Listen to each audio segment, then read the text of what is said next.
Hello students, आज हम start करने जा रहे हैं इकोनॉमिक्स के जो कंपटीशन के इंपॉर्टेंट क्वेश्चन होते हैं उसे। तो चलिए स्टार्ट करते हैं। आज का हमारा पहला क्वेश्चन है। पहला, मिश्रित अर्थव्यवस्था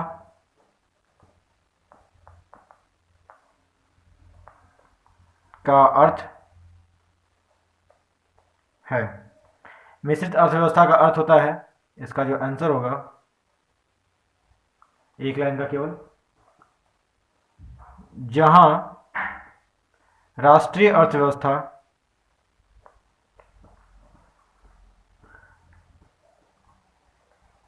अर्थव्यवस्था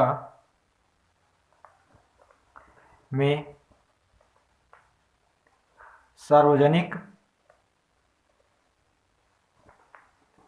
क्षेत्र के साथ साथ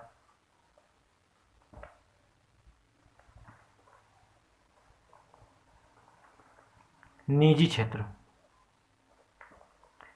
क्षेत्र भी शामिल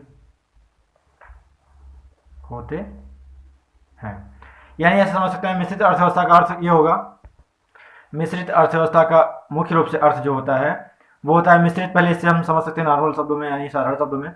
मिश्रित यानी कई चीज़ों का मिश्रण या दो, कम से कम दो चीज़ों का मिश्रण। तो इसमें क्या है, मिश्रित का मतलब जहाँ पे सार्वजनिक क्षेत्र और निजी क्षेत्र दोनों का जहाँ पे साथ में मिलकर समन्वय होता है, यानी कि दोनों एक साथ मिलकर कार्य करते हैं, वो क्या होते हैं, मिश्रित अर्थव्यवस्था वाले देश होते हैं। तो इसमें क्या है, भारत की जो अर्थव्यवस्था है वह मिश्रित अर्थव्यवस्था कहलाती है, जिसमें सार्वजनिक क्षेत्र और निजी क्षेत्र एक साथ कार्य करते हैं। ठीक है, तो इसका देख लेते हैं। नेक्स्ट क्वेश्चन हमारा क्या है, दूसरा क्वेश्चन है, भारतीय स्वतंत्रता सेनानियों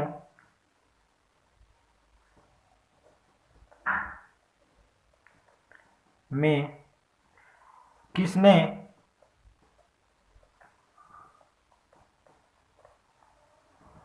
राष्ट्र, किसने यहाँ पे रहेगा भारत में या भारत की प्रति व्यक्ति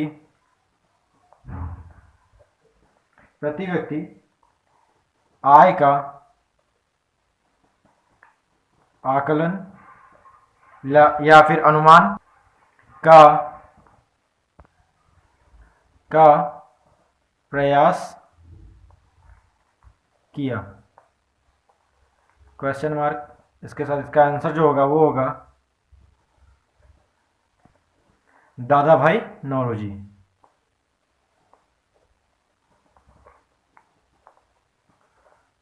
ये तो आप लोग बहुत लोग जानते होंगे कि प्रति व्यक्ति आय का आकलन सबसे पहले दादा भाई नौरोजी ने किया था। लेकिन ये नहीं मालूम होगा आप लोग को कि भारतीय स्वतंत्रता सेनानी भी इन्होंने रहा, यानी कि ये पहले भारतीय स्वतंत्रता सेनानी भी रह चुके हैं। ठीक है, तो ये आपका हिस्ट्री और इकोनॉमिक्स दोनों एक साथ तैयार होंगे कि भारतीय स्वतंत्रता सेनानी में किसने भारत की प्रति व्यक्ति आय का आकलन किया या अनुमान किया था, तो वो हमारे थे दादा भाई नौरोजी। ठीक है, फिर हमारा तीसरा जो क्वेश्चन है उसको देख लेते हैं हम।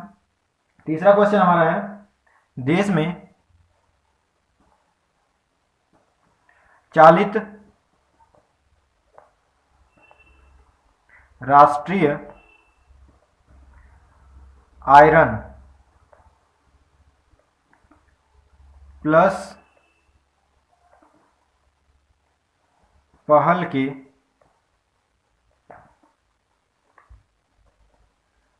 लक्षित वर्ग समूह में आते हैं। ठीक है, तो इसका जो आंसर होगा वो होगा, इसके आंसर कई यानी चार हैं, तो उसको हम बताते हैं आपको। पहला इसका होगा ए में 6 माह से 19 वर्ष के बच्चे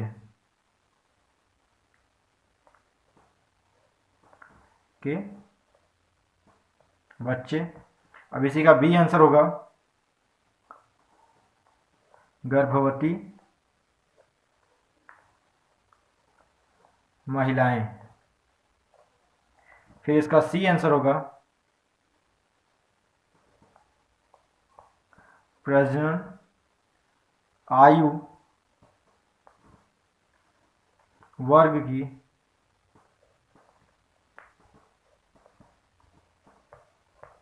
महिलाएं। ठीक है, इसका 3 आंसर यही है। देश में प्रचलित या चालित राष्ट्रीय आयरन प्लस पहल के लक्षित वर्ग समूह में आते हैं। यानी इसके जो लक्षित वर्ग थे आयरन प्लस के, उसमें कौन कौन से वर्ग के लोग आते हैं या किस उम्र के लोग आते हैं? तो इसमें क्या है, 6 वर्ष से 19 माह के बच्चे। फिर उसके बाद दूसरा है गर्भवती महिलाएं। फिर तीसरा इसमें दिया हुआ प्रजनन आयु वर्ग की महिलाएं, जो कि प्रजनन के लिए पूरी तरह से तैयार होती हैं, वैसी महिलाएं इसमें शामिल की गई हैं। फिर चौथा हमारा क्वेश्चन जो है वो है कि पहल योजना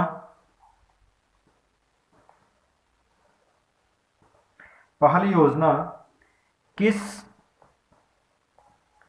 विषय से संबंधित है?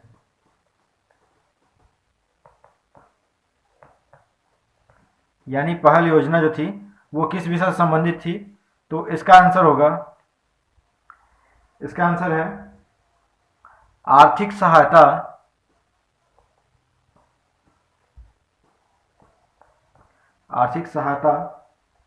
की या का सीधा अंतरण, जिसे हम बोलते हैं DBT।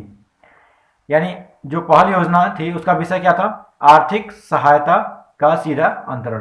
पहल का मतलब किसी कार्य को करने के लिए एफर्ट जो हम करते हैं उसे, वह योजना अर्थव्यवस्था में आर्थिक सहायता को सीधा अंतरण करना उसका मुख्य उद्देश्य था। फिर हम पांचवा इसका क्वेश्चन देख लेते हैं। पांचवा क्वेश्चन है प्रच्छन्न बेरोजगारी से तात्पर्य है। यानी प्रच्छन्न, ये बेरोजगारी का एक प्रकार है, बेरोजगारी से तात्पर्य है। किससे तात्पर्य है? इसका आंसर हम बताते हैं आपको। यानी जो प्रच्छन्न बेरोजगारी है इसका किस चीज से तात्पर्य है? यानी इसका अर्थ क्या है? तो ऐसी बेरोजगारी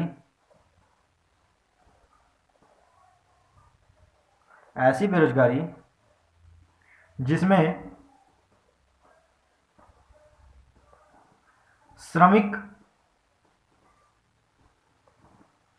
की सीमांत उत्पादकता, यानी इसमें श्रमिक की सीमांत उत्पादकता शून्य या ऋणात्मक होती है।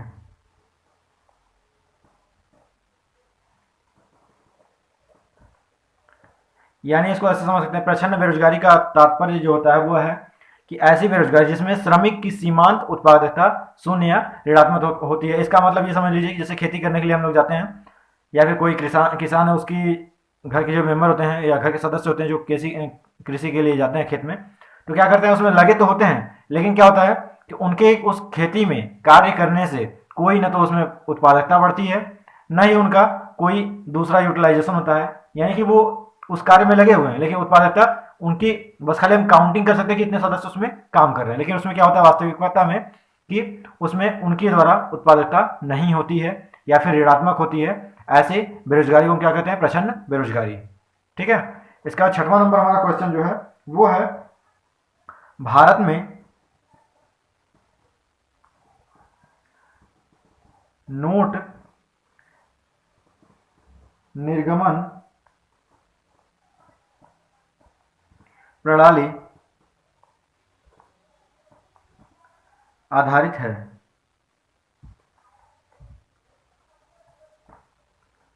ठीक है, भारत में नोट निर्गमन प्रणाली किस पे आधारित है? इसका आंसर होगा न्यूनतम कोष प्रणाली पर। यानी कि भारत की जो नोट निर्गमन प्रणाली होती है वो किस पे आधारित है?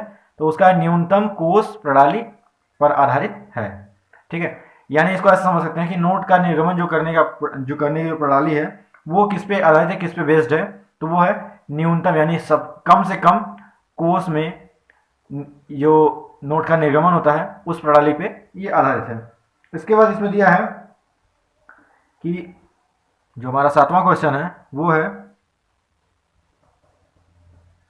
रुपए के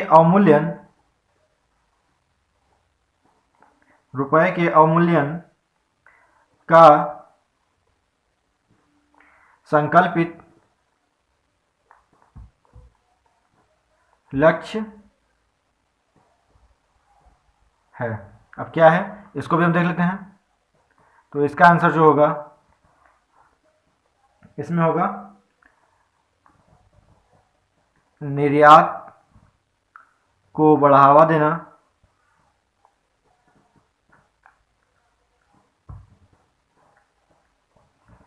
इसके बाद इसमें है विदेशी विनिमय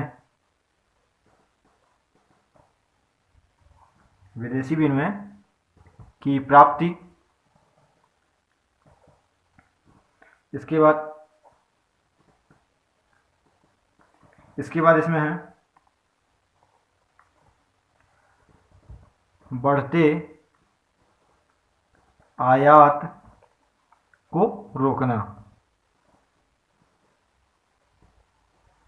ठीक है, तो रुपए का अवमूल्यन का जो संकल्पित लक्ष्य है उसका यानी रुपए के अवमूल्यन का मतलब घटाव, इसका मूल्य जो उद्देश्य है क्या है, निर्यात को बढ़ावा देना यानी एक्सपोर्ट को बहुत ज़्यादा वृद्धि करना एक्सपोर्ट में अपने देश की, और विदेशी विनिमय प्राप्ति यानी विदेश से जो निवेश होता है उसे प्राप्त करना, और बढ़ते आयात को रोकना यानी कि जो हम विदेश से सामान मंगाते हैं उसे रोकना ही रुपए के अवमूल्यन का संकल्पित लक्ष्य है। ठीक है, अब इसका देख लेते हैं 7वां क्वेश्चन ये हो गया हमारा। अब 8वां क्वेश्चन क्या है उसको देखते हैं। हमारा 8वां क्वेश्चन है कि बैंक दर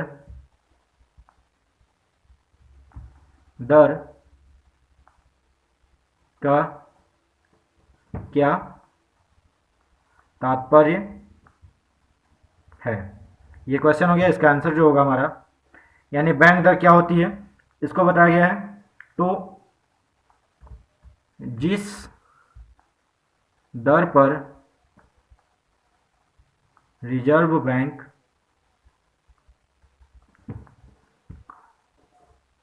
वाणिज्यिक यानी कमर्शियल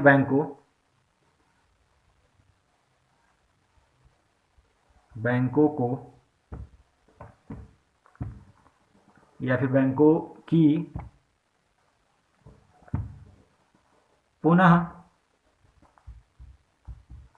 कटौती करता है। यानी बैंक दर क्या से क्या तात्पर्य, तो इसका आंसर जो होगा जिस दर पर रिजर्व बैंक वाणिज्यिक बैंक यानी कमर्शियल बैंक की जो दर होती है उसमें कटौती करता है, वह क्या होता है हमारा बैंक दर होता है। ठीक है, अब इसका 9वां क्वेश्चन जो हमारा है उसको देख लेते हैं। व्यापारिक बैंकों द्वारा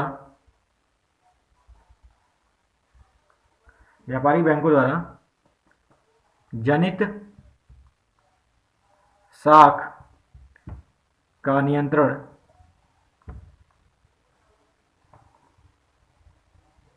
कौन करता है। ठीक है, यानी कि जो कमर्शियल बैंक है उनके जनित साख का नियंत्रण कौन करता है, तो वो है इसमें भारतीय रिजर्व बैंक।